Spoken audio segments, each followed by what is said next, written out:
Fact number 1. Amazon river கிட்டத்தட்ட 100 million ஆண்டுகளுக்கு முன்னாடி பசிபிக் ஓஷனை நோக்கி தான் பாஞ்சிட்டு இருந்திருக்கு. காலப்போக்கில் புவியோட அமைப்பு மாறுபாட்டினால ஆன்டிஸ் மலைத்தொடர் உருவாயிருக்கு. இதன் காரணமா அமேசான் ரிவர் அதோட பாதையை மாற்றி ரிவர்ஸ்ல பாய ஆரம்பிச்சிருக்கு. Fact number 2. நம்ம மாடர்ன் சிவிலைசேஷனுக்கு எந்தவித தொடர்பும் இல்லாம அமேசான் காட்டுல 50க்கும் மேற்பட்ட பழங்குடியினர்கள் வாழ்றாங்க. கிட்டத்தட்ட 21 மில்லியனுக்கும் மேற்பட்ட மக்கள் அமேசான் காட்டை தான் அவங்களோட வாழிடமா பயன்படுத்துறாங்க. Fact number 3. நம்ம சுவாசிக்கிற அதிகப்படியான ஆக்சிஜன் அமேசான் ரெயின் ஃபாரஸ்ட்ல தான் உருவாகுது அப்படின்னு நம்ம நினைச்சிட்டு இருக்கோம். ஆனா அது தவறு. அமேசான் ரெயின் ஃபாரஸ்ட் ஒரு நாளைக்கு 20% ஆக்சிஜனை உருவாக்குது. ஆனா அதே அளவுக்கு ஈக்குவலா கார்பன் டை ஆக்சைடை அது உருவாக்குது. இதனால் அங்க இருக்க காட்டுல கார்பன் டை ஆக்சைடு அளவும் ஆக்சிஜன் அளவுக்கு ஈக்குவலா இருக்கும்.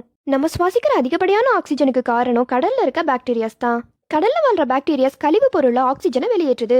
Fact number 4. இந்த உலகத்திலே மிகப்பெரிய நதி அப்படின்னா அமேசான் நதி தான். அந்த நதியவே ஒருத்தர் நீந்தியே கடந்திருக்கிறாரு. 2007 மார்டின் ஸ்டீல் அண்டர்டூக் அப்படிங்கிறவங்க ஒரு நாளைக்கு 10 மணி நேரம் அப்படிங்கிற கணக்குல 66 நாள்ல அமேசான் நதியை நீந்தியே கடந்திருக்கிறாரு.